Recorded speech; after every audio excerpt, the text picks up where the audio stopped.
27 में माननीय राष्ट्रीय अध्यक्ष अखिलेश यादव जी को आना जरूरी है।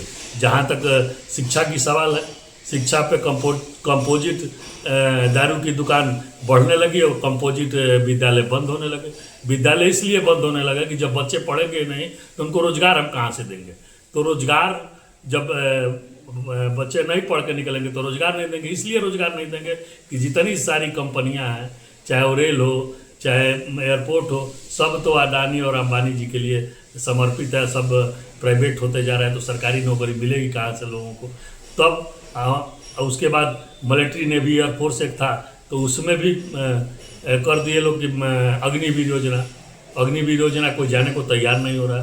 तो इस पर सोचना पड़ेगा कि भाई ये जो प्राइवेटाइजेशन हो रहा है, आप और हमारे घर का लड़का पकौड़ा बेचेगा तो रोजगार हो जाएगा। इस पैमाने को देखना पड़ेगा। लोगों के बीच में ये चल रहा है और आने वाला दिन पीडीए के महानायक और पीडीए के माध्यम से हम लोगों का 2027 में सरकार बनने जा रही है और राष्ट्रीय अध्यक्ष अखिलेश यादव जी मुख्यमंत्री होने जा रहे हैं। देख लीजिए, बताए तो कि कंपोजिट दारू की दुकानें खुल रही हैं, कंपोजिट विद्यालय बंद हो रही। तो कहिए कि हमारे राष्ट्रीय अध्यक्ष जी का निर्देशन में महानायक पीडीए का कार्यक्रम चलने लगा, पीडीए विद्यालय चलने लगा, तब लोग दबाव में आए तो फिर से वो स्कूल चलने का कार्य हुआ।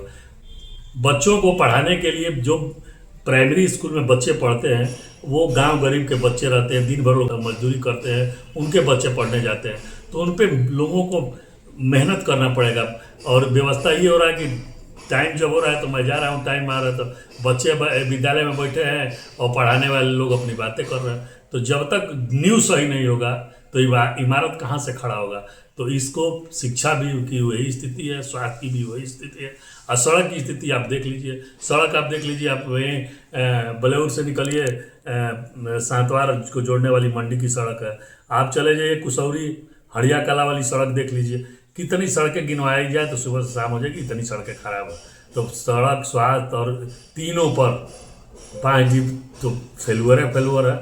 अन्य जगह की बात भी वही स्थिति है। जांच मशीन आ जाने से जब तक वहाँ टेक्निकल नहीं रहेंगे, वहाँ करने वाले नहीं रहेंगे, मशीन आके रख जाए और जो मरीज है वो दौड़ता रह जाए। हमारे यहाँ भी हॉस्पिटल पे लगा, रेवती में भी लगा, लेकिन वो सुचारू रूप से समय से चले तब ना। और ये तो जग जाहिर है कि बिना सुविधा शुल्क के कई काम हो रहे हैं, ये तो जग जाहिर है। तो सुविधा शुल्क दीजिए तभी कोई काम होगा तो सही है, तो उनकी बात है। लेकिन मैं तो ये जरूर कहूँगा कि बिना सुविधा शुल्क का कोई काम नहीं हो रहा है। और इसकी सुधार बार बार हम लोग कहते हैं कि भाई इसकी सुधार होनी चाहिए, लेकिन कहीं सुधार होने का नाम नहीं ले रहा है। आप चाहे पीएससी पर जाए, सीएससी पर जाए, बलिया सदर हॉस्पिटल में जाए, हर जगह स्थिति वही है। और जनता तक भिड़ाई हुई है। 2027 में समय आने दीजिए, 2027 में पीडीए के सारे लोग मिल करके और राष्ट्रीय अध्यक्ष अखिलेश यादव जी को मुख्यमंत्री बनाने जा रहे हैं। पीडीए मतलब पिछड़ा, दलित, अल्पसंख्यक, पीड़ित, दुखित, अपमानित, आधी आबादी, असवाओं में भी जो कमजोर हैं, वो सारे लोग पीडीए के माध्यम से सारे लोग एक होकर के राष्ट्रीय अध्यक्ष अखिलेश यादव जी को 2027 में मुख्यमंत्री बनाने जा रहे हैं। विधानसभा की स्थिति, आप पीएससी पे जाइए तो शाम में कोई डॉक्टर नहीं रहेगा, सीएससी पे जाइए तो कोई डॉक्टर नहीं रहेगा, कोई व्यवस्था नहीं रहेगा। तो पीएससी से लोग सीएससी पर रेफर कर रहे हैं और सीएससी से सदर हॉस्पिटल बलिया पर रेफर कर रहे हैं और बलिया से लोग मऊ और बनारस भेजने का काम कर रहे हैं। मऊ हम लोगों से बाद का जिला और स्वास्थ्य में आपसे 100 गुना आगे है।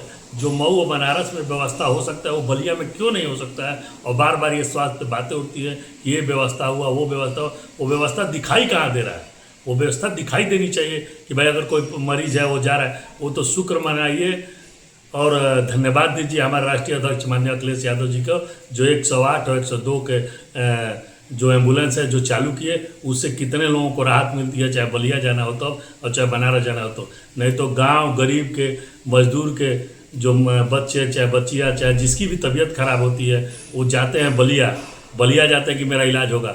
अब बलिया जाइए तो तुरंत रेफर बन जाता है बनारस या मऊ। वो कहाँ से पैसा लाएंगे, किससे कर्जा लेंगे, किससे कर्जा लेकर के वो काम करेंगे, इस बात पे सोचने की ज़रूरत है। पीठ थपथपाने को तो हम भी अपना पीठ थपथपा सकते हैं, आप भी थपथपा सकते हैं, लेकिन ज़मीन पे क्या व्यवस्था है। पीएससी पे कोई डॉक्टर रात में कहीं भी दिखा दीजिए, पूरे विधानसभा नहीं, पूरे जिले की मैं बात कर रहा हूँ। आप सीएससी पे डॉक्टर रात में कहीं रुकते हुए दिखा दीजिए, मैं पूरे जिले में मैं बात कर रहा हूँ। कोई व्यवस्था दिखा दीजिए स्वास्थ्य में। आप बलिया का तो रेफरर आप सभी लोग जानते हैं कि जो कोई गया मरीज तुरंत रेफर हो जाता है। तो इस व्यवस्था को व्यवस्थित करने के